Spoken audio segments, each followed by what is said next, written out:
ओह, तो आज सिंड्रेला आधी रात से पहले ही वापस आ गई। अगर मैं सिंड्रेला हूँ तो फिर तुम सिंड्रेला की माँ हुई, क्योंकि इंतजार तो तुम कर रही हो। तुमने मेरी अम्मी से क्या कहा था कि कोई हमें यहाँ से नहीं निकाल सकता, लेकिन अगर तुम चाहो तो भेज सकती हो। वो तो मैंने अम्मी को कहा कि तुम्हें सीरियस लेने की जरूरत नहीं। लेकिन सच बताऊं तो मुझे तुम्हारा हर वक्त इतना बदतमीज और घटिया होना बिल्कुल पसंद नहीं सबा।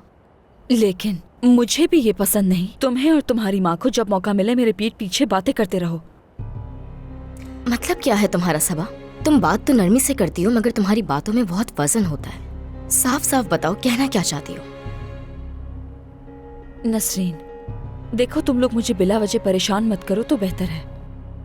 मेरी जान, मैं ऐसा क्यों करूंगी जिससे तुम्हें परेशानी हो? चाहे तुम ये मानो या ना मानो, लेकिन तुम मुझे पसंद हो। अच्छी तरह जानती हो नसरीन।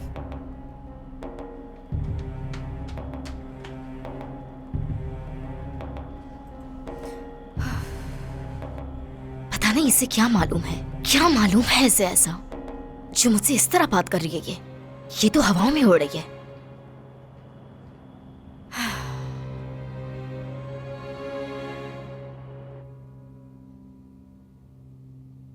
दादी बिल्कुल ठीक है। इस घर में सभी नाखुश हैं उनसे। जब से वो यहाँ पर आई हैं, किसी ने सही से उनके साथ वक्त ही नहीं गुजारा। सब मसरूफ है इस घर में। और सिनान, तुम हर वक्त एग्जाम का बहाना करते रहते हो, और किसी से जब भी तुम्हारा पूछो तुम घर से बाहर होते हो। तो अब सारा कसूर मेरा है? हाँ, तुमने गौर नहीं किया मॉम की बात पर? उन्होंने भी दादी को यहाँ से जाने के लिए ही कहा। इस बारे में क्या कहोगी? अगर बाबा को इस बारे में पता चल गया तो फिर क्या होगा? मैं दादी को तुम दोनों से ज्यादा बेहतर जानती हूँ। इस वक्त वो अपना सामान पैक कर रही होंगी ऊपर।